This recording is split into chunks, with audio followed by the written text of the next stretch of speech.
Bonjour et bienvenue dans l'édition du 22 avril de La Chapelle Info. Voici les titres. Retour dans le passé grâce à un estaminet situé à Armentières. Et l'actualité en bref.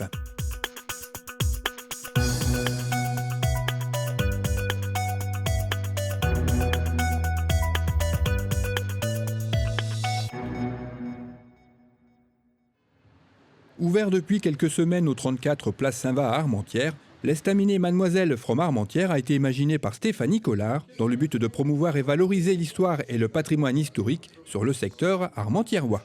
L'idée de la galerie Mademoiselle from Armentières, puisque c'est le nom de l'établissement qu'on a voulu ouvrir, est partie d'années de recherche, puisque ça fait très longtemps qu'on travaille sur le sujet. On a rencontré au hasard des Britanniques, des Australiens, toutes les populations dont les ancêtres ont pu venir combattre ici sur le front d'Armentières en 14-18 et qui se sont toujours étonnés de ne pas trouver plus de traces du sacrifice de leurs anciens. Donc, fort de ce constat, on s'est dit, oui, effectivement, c'est leur histoire, mais c'est la nôtre également. Et donc, on s'est réunis à une bande de passionnés, d'amis maintenant, pour ouvrir cet établissement. Alors, on l'a intitulé très logiquement Mademoiselle from Armentières, puisque pour un Britannique, ça a une connotation qui n'a pas tout à fait celle que nous, Français, on a. Pour nous, Mademoiselle from Armentières, on pourra citer Lynn Renaud, alors que c'est un peu réducteur pour la chanson. Non que ce soit dévalorisant, mais pour un Britannique, elle commence en 1915, cette histoire, et elle se poursuit jusqu'à nos jours. Vous pouvez parler à un enfant des écoles en Angleterre jusqu'aux maisons de repos, ils vont la chanter, la chanson. Alors les paroles, certes, ne seront pas toujours les mêmes, et certaines paroles ne seront d'ailleurs pas chantables, mais elles seront connues. Les troisièmes mi-temps de rugby se font avec Mademoiselle from Armentières également. Donc voilà, c'est une histoire filée entre nos diverses populations. Tous les gens qui sont venus ici combattre l'ont chanté. Et si d'ailleurs pour un Britannique cette chanson est devenue si célèbre, c'est que sur le front d'Armentières, donc Houpline, La Chapelle, il y avait les tranchées à 3-4 km du centre-ville d'Armentières.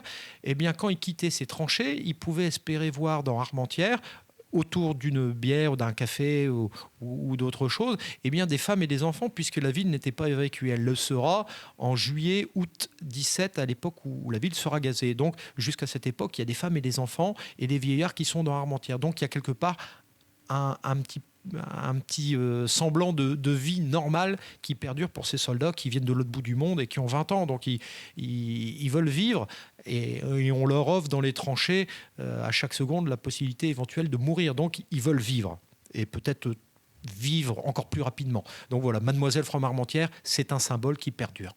Alors, dans cette galerie Mademoiselle from Armentières, vous trouverez plusieurs choses, plusieurs éléments qu'on a voulu restaurer à l'identique ou s'approcher tout au moins, à savoir une salle d'un estaminet, comme en 1915, un soldat britannique pouvait le trouver. Alors un estaminet français, mais qui au fur et à mesure du temps s'agrémente de petits détails britanniques, une casquette, des journaux britanniques. Voilà, c'est vraiment une mixité, c'est l'Europe avant l'heure, l'Europe des peuples, pas des nations, mais des peuples.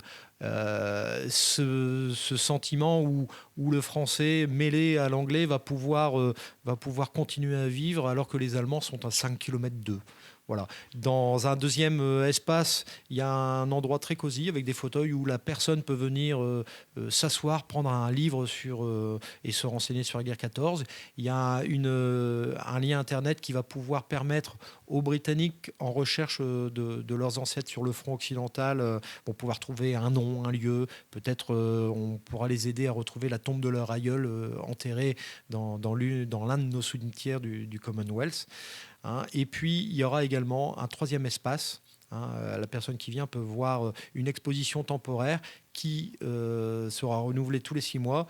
La première traite de la YMCA, donc de cette association de jeunes hommes chrétiens qui permettait aux soldats pendant la Première Guerre mondiale de trouver un peu de réconfort, si ce n'est du confort. Donc voilà. Et puis donc cette exposition exceptionnellement durera jusqu'à la fin de l'année. Alors, ce n'est pas un estaminet au sens actuel du terme. Toutefois, on peut prendre une petite collation autour d'une bière, hein, la Mademoiselle Fromage-Armentières, qui est brassée à la Chapelle l'Armentière, hein, aux établissements Le Perse. Il y a également la bière des établissements Mélico. Hein, mais donc ce n'est pas un débit de boisson au sens qu'on peut l'entendre maintenant. C'est venir passer un instant convivial en mangeant une petite collation, un croque Mademoiselle Fromage-Armentières qui aura une recette secrète puisque pour le découvrir il faudra venir. Cet estaminet, dont le tarif d'entrée est fixé à 1 € vous accueille le samedi de 14h à 19h, le dimanche de 10h à midi et en semaine uniquement sur réservation. Si vous souhaitez visiter l'exposition en groupe, il vous est possible de réserver l'endroit et de profiter d'une restauration simple après la visite.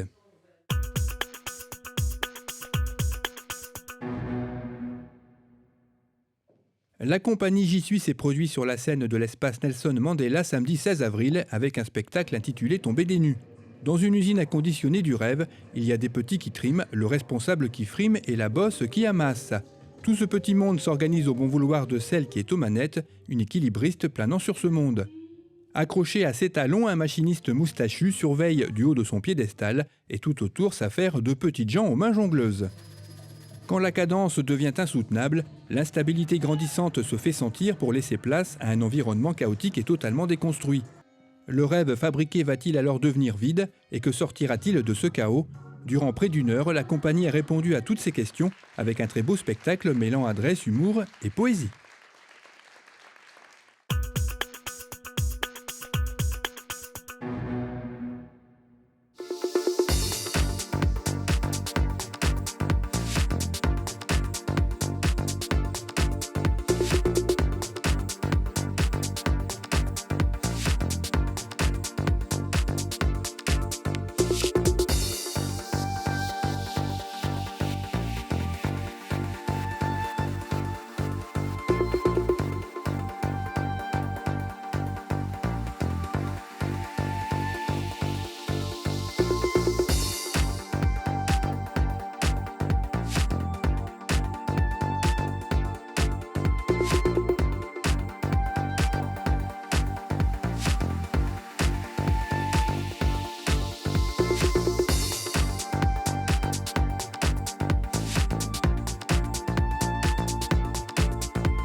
Cette édition est terminée, merci de l'avoir suivi. Rendez-vous le vendredi 29 avril.